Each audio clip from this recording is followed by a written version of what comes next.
చంద్రబాబు నాయుడు గారు కానీ, deputy CM గారు కానీ, లోకేష్ గారు కానీ వాళ్ళ స్పెషల్ ఫ్లైట్స్ ఖర్చు పెట్టే ఖర్చును తగ్గించుకున్నా చాలు ఈ మెడికల్ కాలేజీలు కట్టేయొచ్చు. 5,000 కోట్లు కేవలం వీళ్ళు ఈ మెడికల్ కాలేజీలు కట్టడానికి కేటాయించలేరా అని నేను అడుగుతూ ఉన్నాను. కేవలం 17 నెలల్లో ఈ కూటమి ప్రభుత్వం అధికారంలోకి వచ్చాక 2,36,000 కోట్ల రూపాయలను అప్పులు చేయడం జరిగింది. అందులో కేవలం 5,000 కోట్లు కేటాయిస్తే మిగిలిన మెడికల్ కాలేజీలు పూర్తయిపోతాయి. అంటే వాళ్ళకి పేదల విద్య మీద, పేదల వైద్యం మీద చిత్తశుద్ధి లేదు.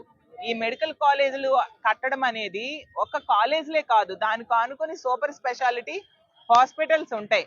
ఆ హాస్పిటల్స్ కనుక నిర్మాణం అయితే కొన్ని వందల ఏళ్ల వైద్యం అందించగలుగుతారు పేద ప్రజలకి. మన ఉత్తరాంధ్ర తీసుకుంటే 100 కిలోమీటర్లు వైద్యం కోసం ప్రయాణం చేసిన పరిస్థితి మనం చూసాం ప్రజలు. అలాంటి ఏరియాలో ఈరోజు 4 మెడికల్ కాలేజీలు జగనన్న నిర్మించడానికి సంకల్పించారు. కాబట్టి ఇప్పటికైనా మా వైఎస్ఆర్ కాంగ్రెస్ పార్టీ ప్రజలందరి మద్దతుతో, ప్రజల సహకారంతో, వాళ్ళ భాగస్వామ్యంతో